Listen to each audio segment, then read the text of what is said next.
Hello, I'm Divya A, Assistant Professor ECE, AJ Institute of Engineering and Technology, Mangalore. So today I'll be continuing with Module 5, that is Optical Networks.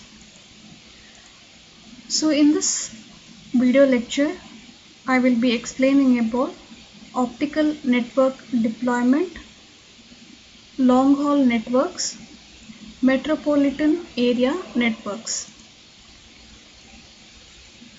So the major deployed optical fiber networks are in the area of the public telecommunication network. So this figure here, it shows an example of a modern complex optical network which shows a DWDM backbone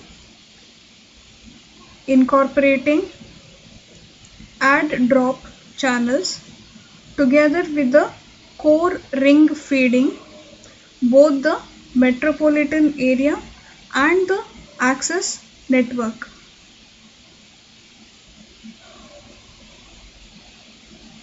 Together with the enterprise and local area network. So first coming to long haul networks. A long haul network is a network connecting several regional or national networks together.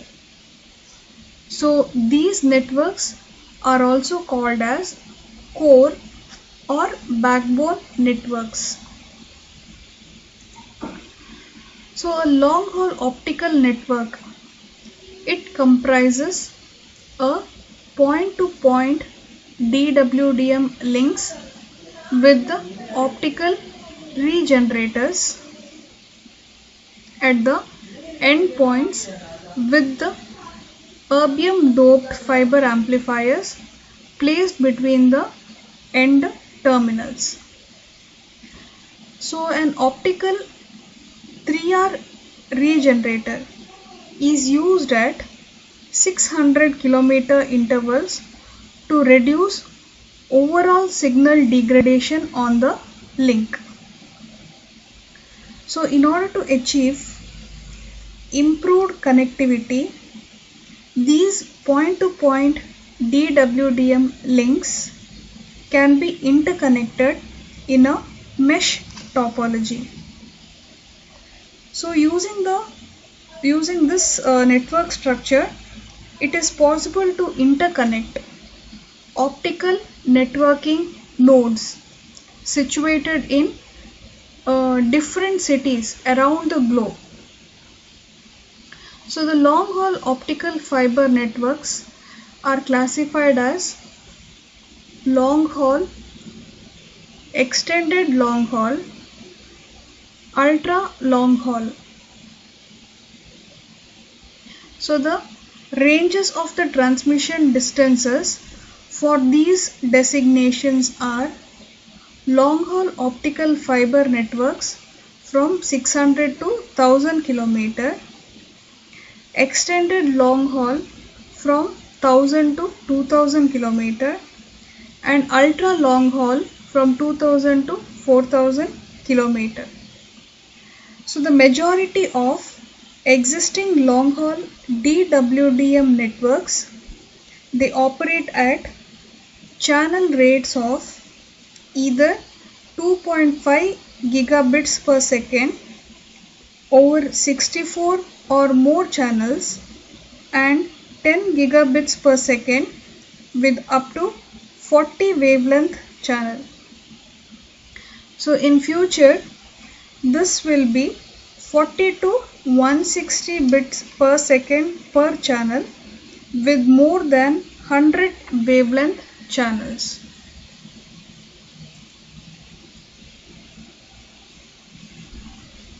So speaking about submerged or transoceanic optical fiber networks.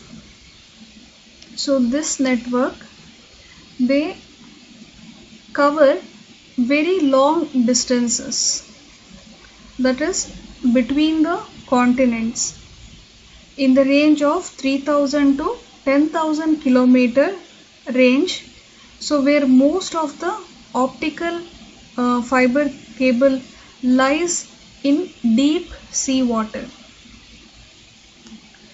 So in this type of network, fiber attenuation and dispersion must be reduced.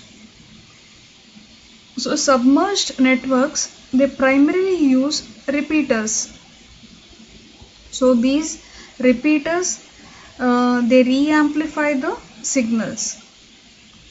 So these optical amplifiers, so they will also require electrical power.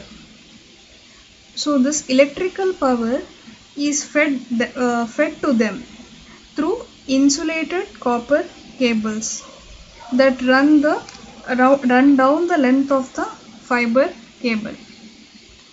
Now from where is this power received? So this power is received from the land-based terminal landing site, and it is delivered in parallel down the length of the cable to the sealed underwater amplifiers. So the various elements that comprise a submerged cable system, it is shown here in this figure.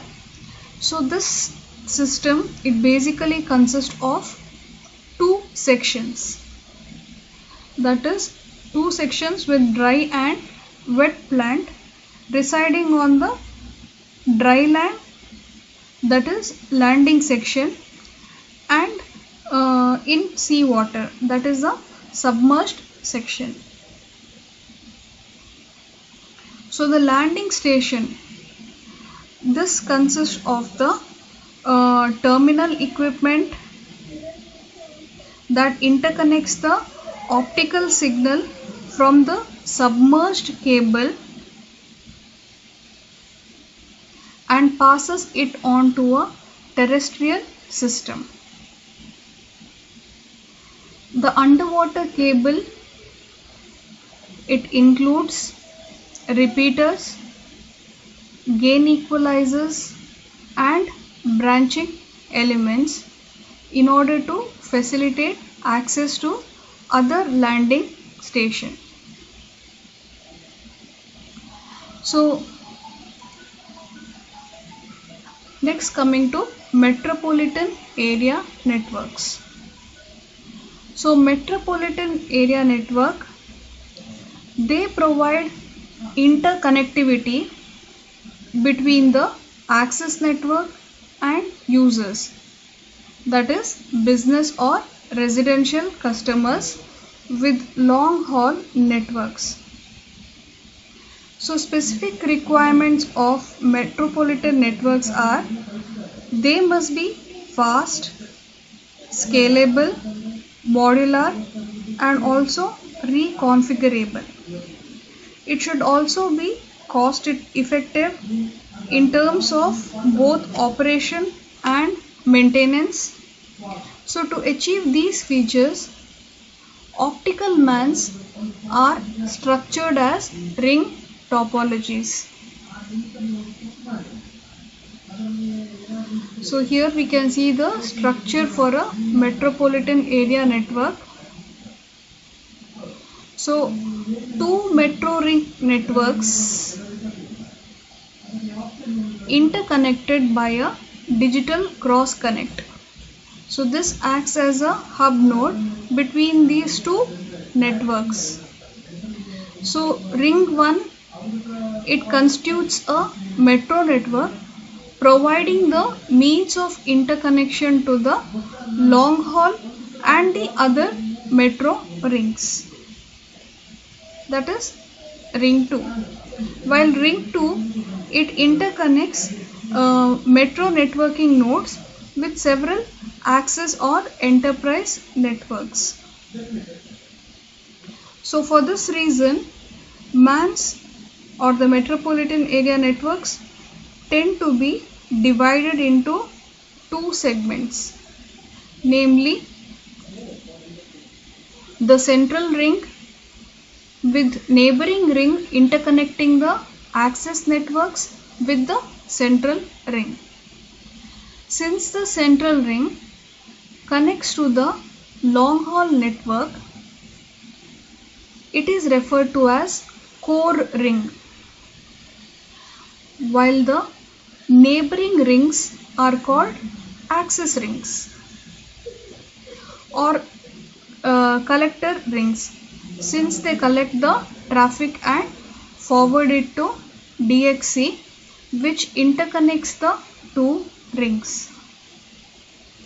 So such cross-connecting nodes providing interconnection between metro and long-haul networks are referred to as points of presence or POP.